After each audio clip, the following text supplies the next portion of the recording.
12장 13절부터 21절에 있는 말씀입니다. 누가복음 12장 13절부터 21절에 있는 말씀입니다. 신약 115쪽에 있습니다. 다 같이 교독하겠습니다. 무리 중에 한 사람이 이르되 선생님 내 형을 명하여 유산을 나와 나누게 하소서 하니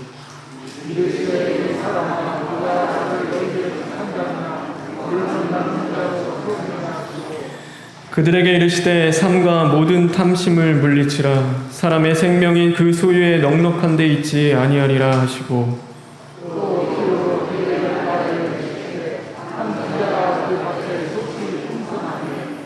심중에 생각하여 이르되 내가 곡식사 둘 곳이 없으니 어찌할까 하고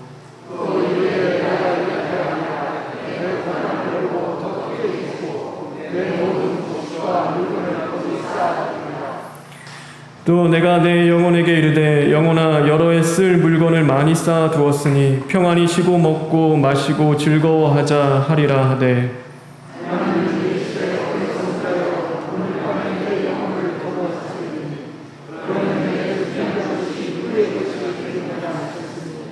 자기를 위하여 재물을 쌓아두고 하나님께 대하여 부요하지 못한 자가 이와 같으니라. 아멘. 우리 20절, 21절에 있는 말씀을 읽겠습니다.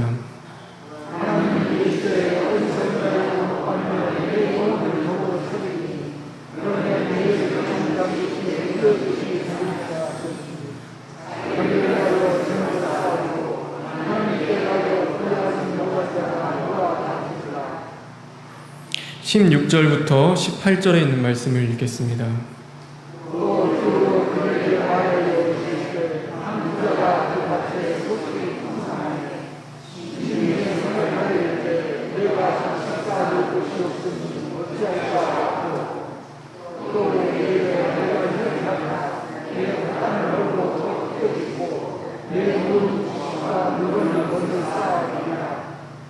(13절부터) (15절에) 있는 말씀을 읽겠습니다.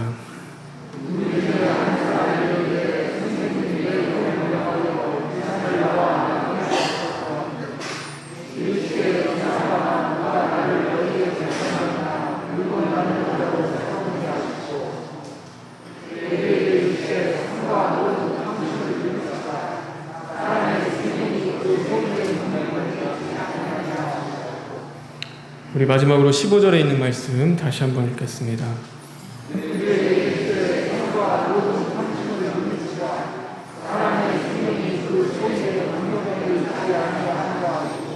아멘. 이르시되 삼가 모든 탐심을 물리치라. 사람의 생명이 그 소유에 넉넉한 데 있지 아니하리라 하시고, 오늘 이 예배에 나오신 저와 여러분 말씀으로 충만하시길 바랍니다. 오늘도 성령 충만한 저와 여러분 되길 주님의 이름으로 축원합니다. 성경은 사람의 마음에 가득 찬 것이 입으로 나타난다고 말씀하고 있습니다.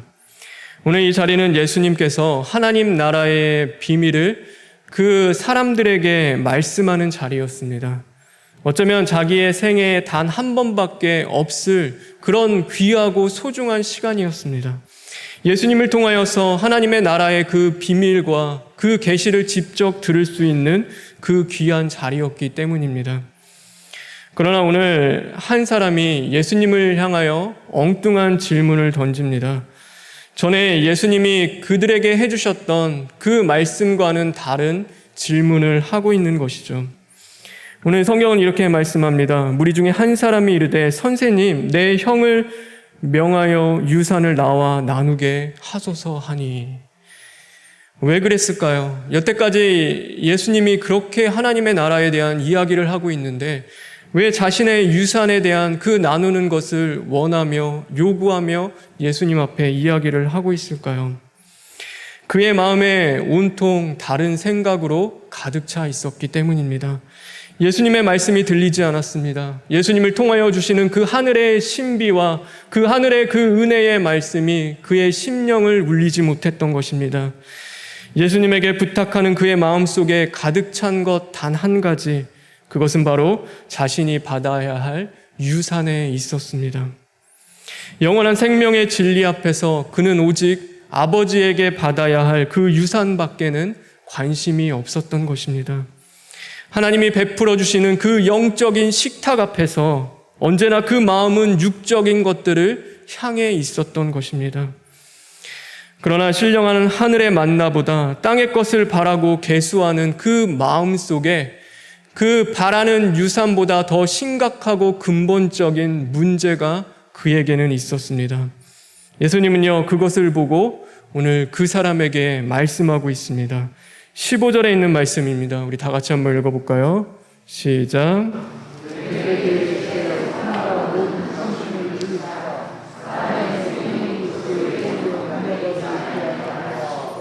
예수님이 뭐라고 말씀하시죠? 삶과 모든 탐심을 물리치라. 사람의 생명이 그 소유에 넉넉한 데 있지 않다라는 그 말씀을 주고 계신 것입니다. 바로 그의 마음속 깊이 뿌리 내리고 있었던 그 탐심을 주님이 보신 것입니다. 그리고 그것은 그의 인생을 언제나 이끌고 갔고 그의 인생의 단 하나의 목적과 능력이 되었던 것이죠. 하나님이 아니라 바로 그의 마음 깊은 곳에 있었던 그 탐심이 말입니다. 우리는 누구나 가지고 싶어하는 그런 욕망이 있습니다. 그래서 욕망 없는 사람은 아무도 없죠. 그 욕망 자체가 악한 것은 아닙니다. 예수님도 말씀하시죠. 의에 줄이고 목마른 자가 복이 있나니.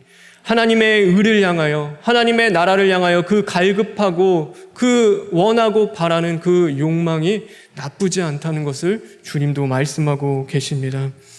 하나님을 알고자 하는 그 마음은요, 오히려 우리에게 이롭습니다. 하나님을 향하여 달려가게 하고 오늘도 넘어지고 실패한 자리 가운데서 우리를 일으켜 세울 수가 있는 것입니다.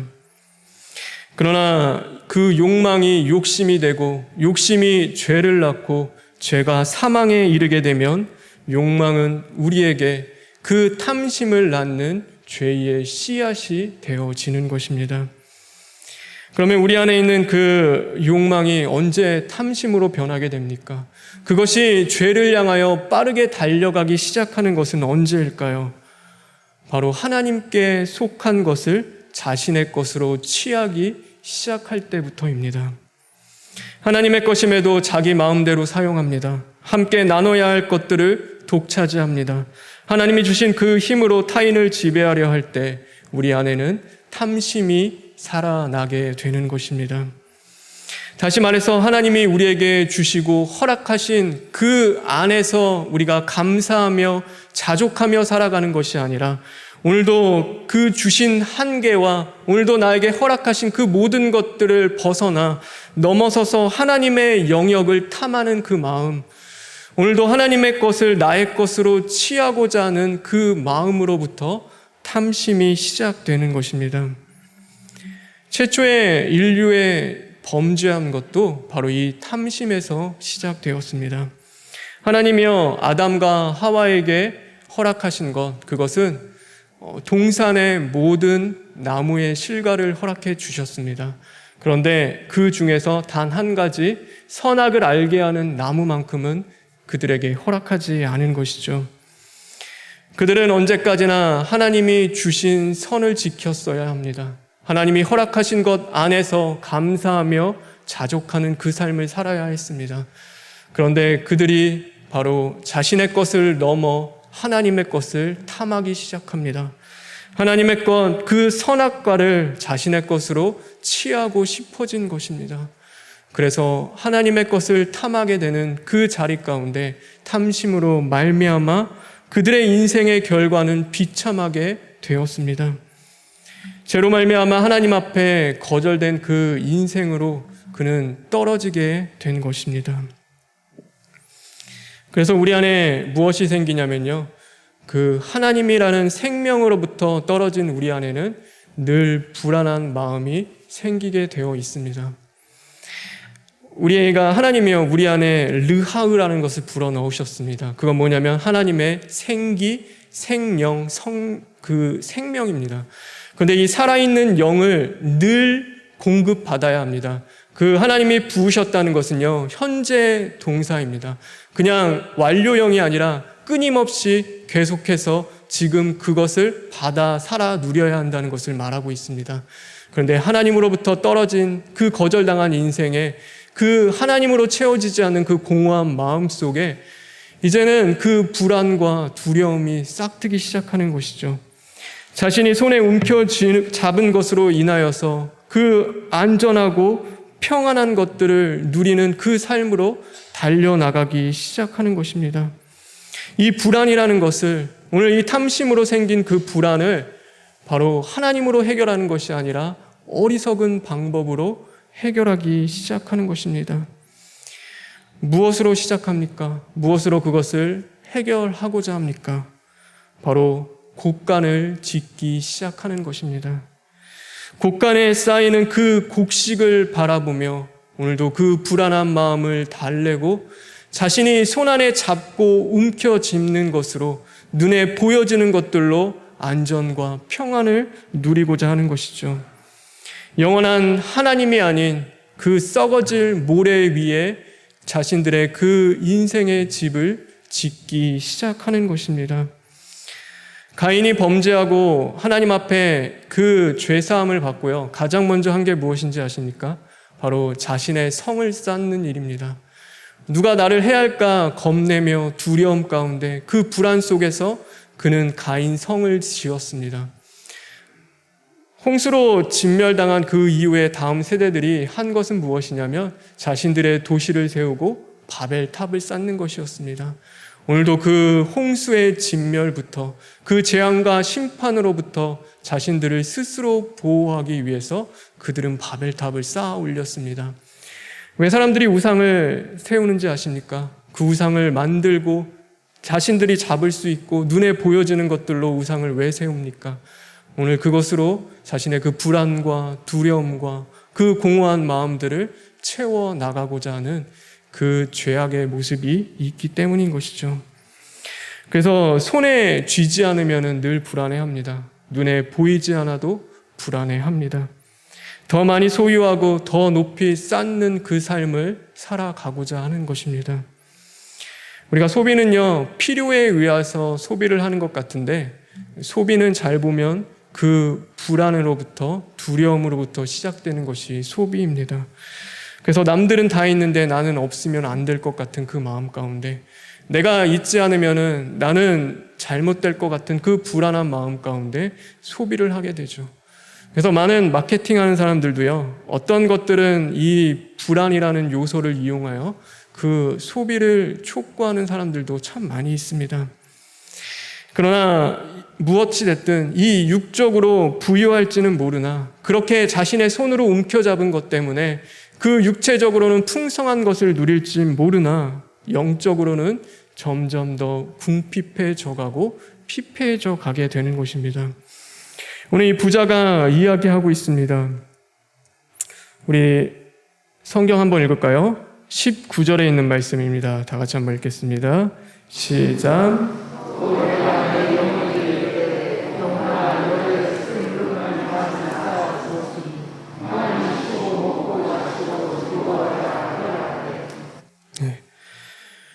여러분, 불안에 의해서요, 이 영적인 것들이 아닌 육적인 것에 집착하게 되면 바로 하나님의 은혜를 잊어버리게 됩니다. 그래서 하나님 앞에 감사하지 않습니다. 오늘도 하나님 앞에 하나님이 주신 것들을 나누는 삶을 살아가지 않습니다. 언제나 자신의 것으로서 만족하며 또 그 안에서 그 모든 것들을 누리고자 하는 그 이기적인 삶을 살아가게 되는 것입니다. 풀무원의 설립자이자 정치가인 원혜영 씨가 쓴 그 아버지의 회고록이라는 그 책이 있습니다. 그 책에 보면 그런 내용이 있습니다. 아버지는 일용할 양식이 하나님의 경제 원칙이라고 했다.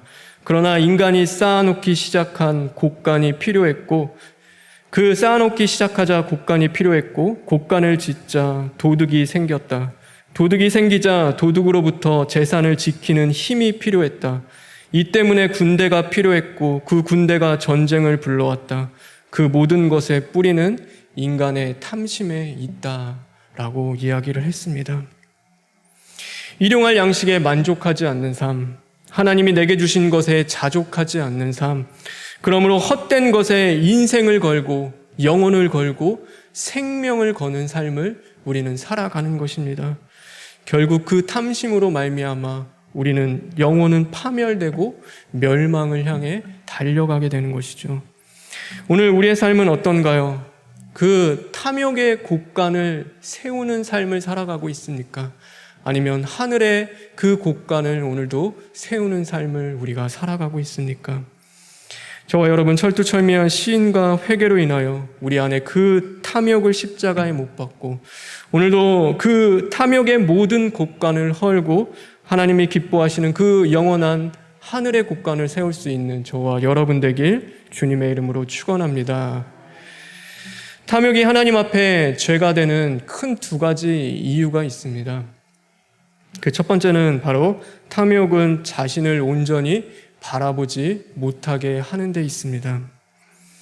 우리는 흙으로 만들어졌죠. 하나님이 티끌로 만든 존재입니다.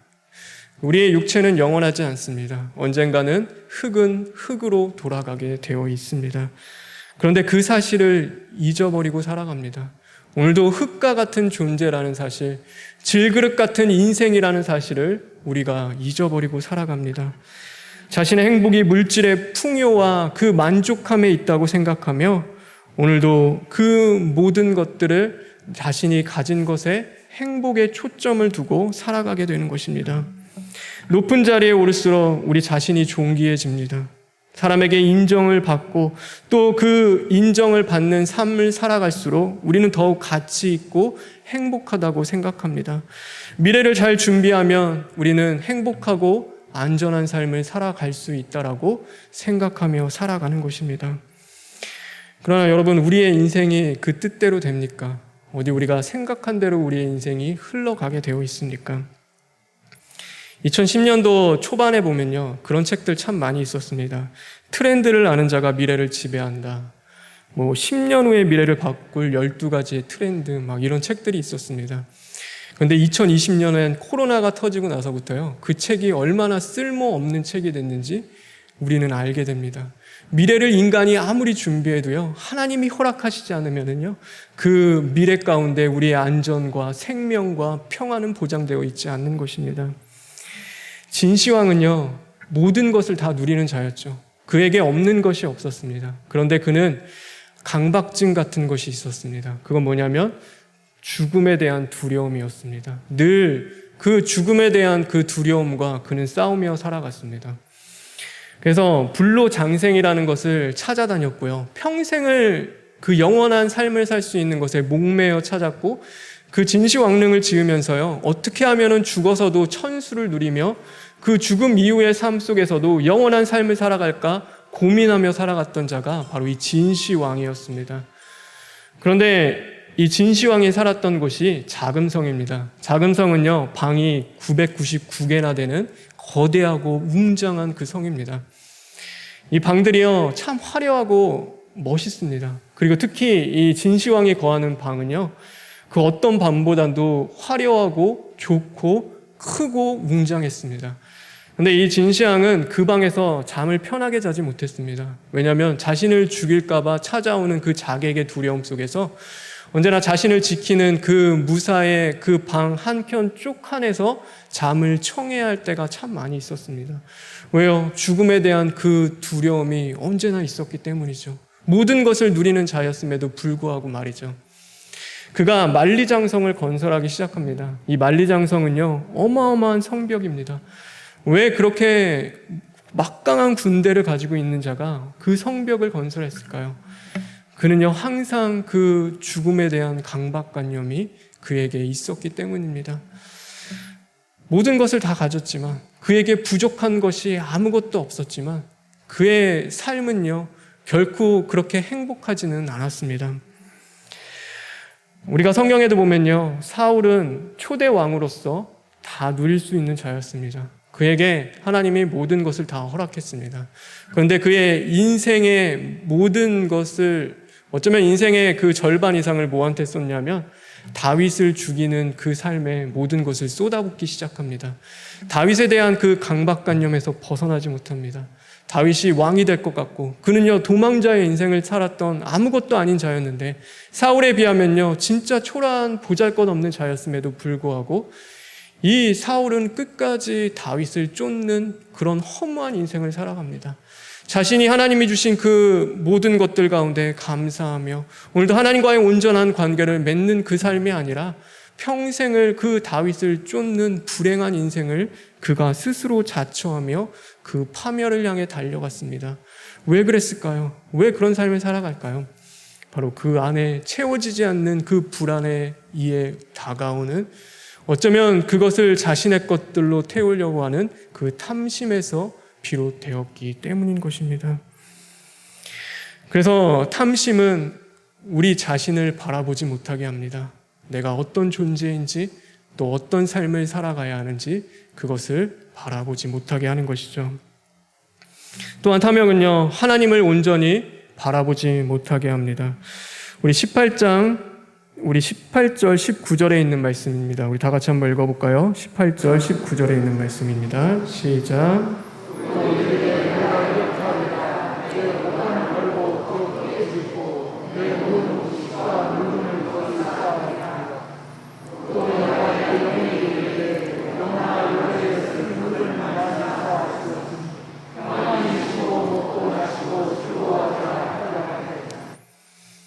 오늘 이 두 구절에서 가장 많이 나오는 단어가 뭔지 아십니까?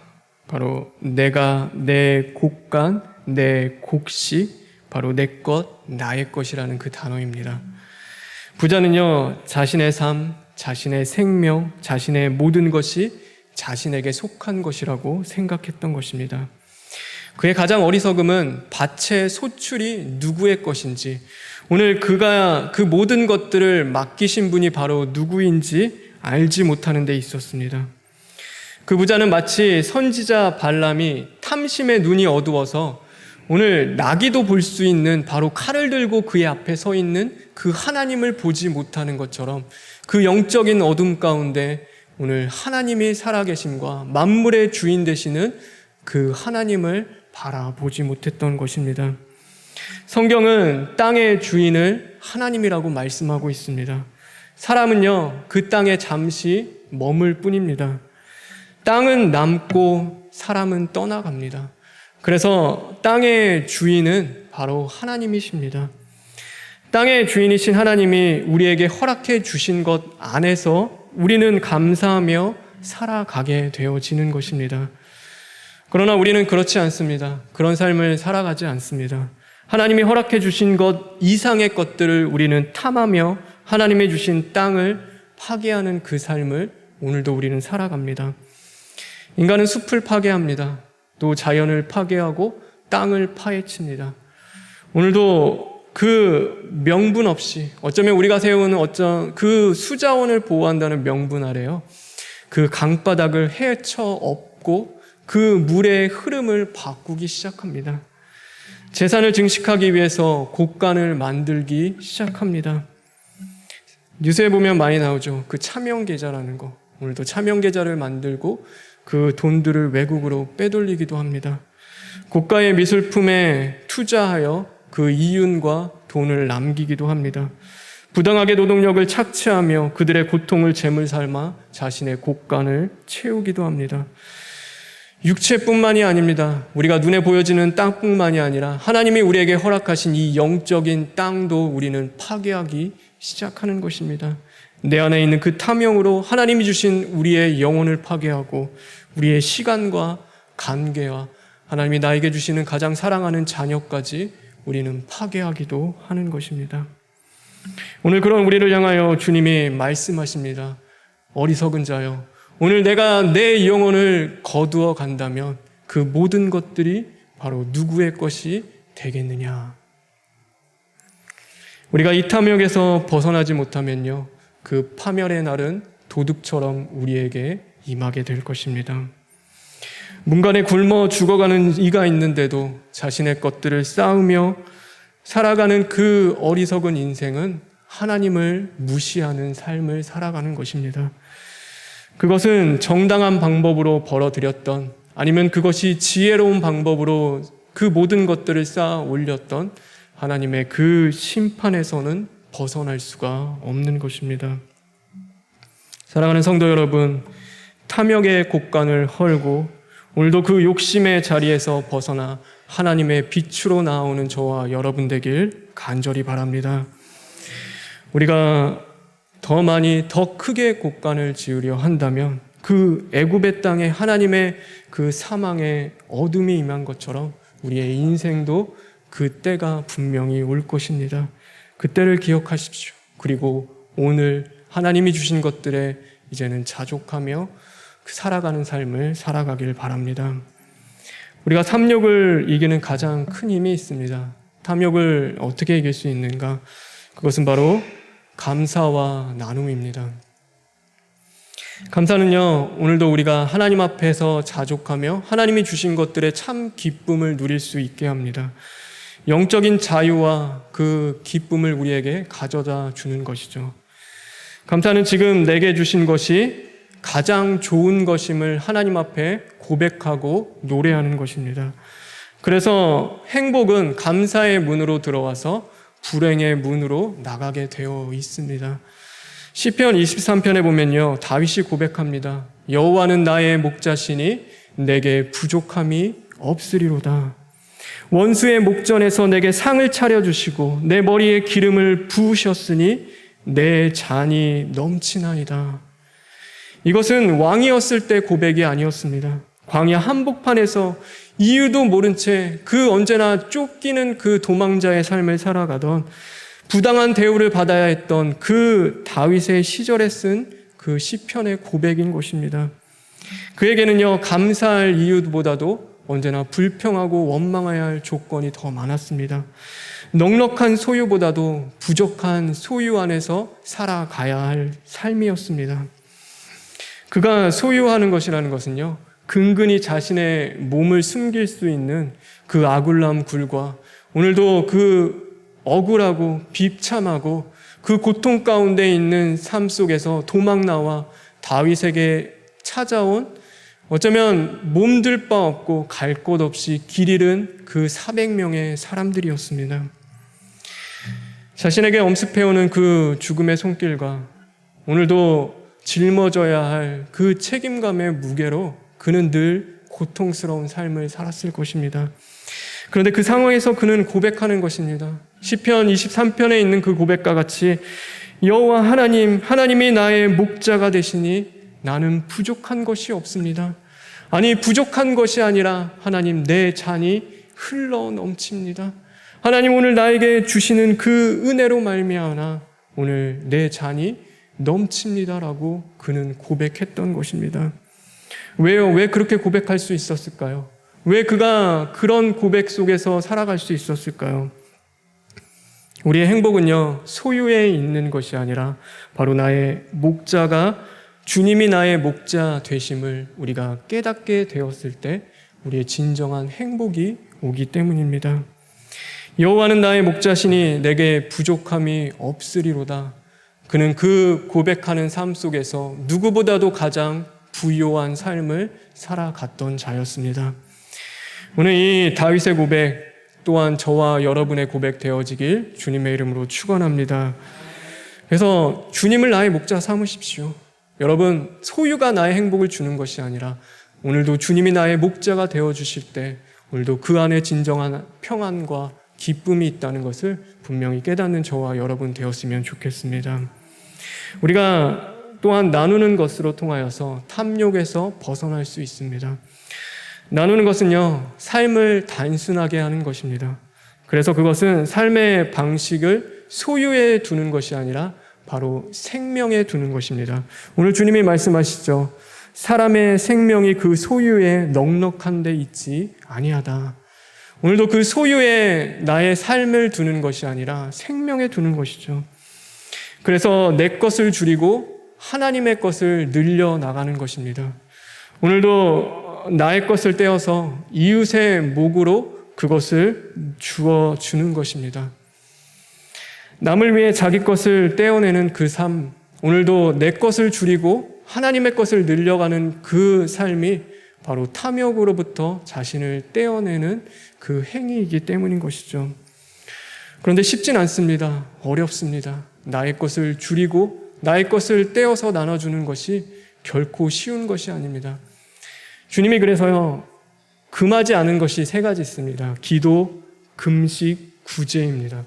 이거는 성경에서 예수님도 말씀하신 겁니다. 왜 내가 기도해야 하고 금식해야 하고 구제해야 되는지를 주님이 분명하게 말씀해 주십니다. 그것이 우리의 믿음과 신앙을 지킬 수 있는 방편이기 때문에 주님은 우리에게 주신 겁니다. 그래서 저도 기도합니다. 하나님, 나에게 주신 그 물질을 나누고 오늘도 시간을 나누고 하나님, 나의 기도를 나누고 오늘도 더 나아가서 나의 말씀을 나누고 나의 생명을 나누는 삶이 되게 하여 주시옵소서 하고 저는 기도합니다. 그래서 저는 그런 삶을 살아가면 좋겠습니다. 그것은 저에게도 영적인 도전입니다. 오늘도 나에게 주신 것들을 그것으로 내 곳간을 쌓는 것이 아니라 하나님의 것들을 늘려나가고 이웃에게 나의 것을 떼어주는 그 삶은요, 저에게도 영적인 도전이 되어지는 것입니다. 여러분도 그런 삶에 도전하는 자들 되길 주님의 이름으로 축원합니다. 우리가 사는 이 세상은 우리에게 많이 가져야 잘 살고 또 그 많은 것들이 필요하다고 이야기합니다. 그런데 기억하십시오. 우리는 주님 한 분이면 되는 것입니다. 이 세상의 그 어떤 것보다도 주님보다 귀한 것은 없는 것입니다. 주님이 나의 목자가 되어주실 때 만물이 주님 것인데요, 이 땅의 삶뿐만이 아니라 그 영원한 생명과 이제는 그 모든 것들이 다 하나님의 것인데, 여러분, 주님이 그분이 바로 나의 목자가 되어주시는데 어떻게 내 잔이 넘치지 않을 수 있겠습니까? 나 같은 질그릇 가운데 그 주님의 인생을 담아주시는데, 주님이라는 그 귀한 보배를 담아주시는데 우리가 어떻게 감사하지 않을 수 있겠습니까? 여러분, 오늘도 그 삶을 살아가길 간절히 바랍니다. 탐욕의 곳간을 헐으십시오. 하나님 앞에 기도하며 그 탐욕의 곳간을 무너뜨리십시오. 그리고 하늘의 곳간을 쌓는 복된 자들 되길 주님의 이름으로 축원합니다. 우리 시간 기도하겠습니다. 우리 잠시 기도했으면 좋겠습니다. 하나님, 오늘도 내 안에 탐욕과 탐심이 자리 잡고 있습니까? 하나님, 움켜잡고 놓지 못하는 것들이 있습니까? 오늘도 주님 앞에 철두철미 시인하고 회개하며 그 탐욕의 곳간을 헐 수 있는 자들 되게 하여 주시옵시고, 이제는 하늘의 곳간을 쌓아 올리는 자들, 오직 주님만이 나의 목자 되심을 고백할 수 있는 믿음의 자녀들 되게 하여 주시옵소서 하고 우리 시간 다 같이 기도하시겠습니다. 하나님, 감사합니다. 하나님, 우리를 인도하시는 주, 오늘도 탐욕으로 더러워진 우리의 영혼을 주님 보혈로 깨끗게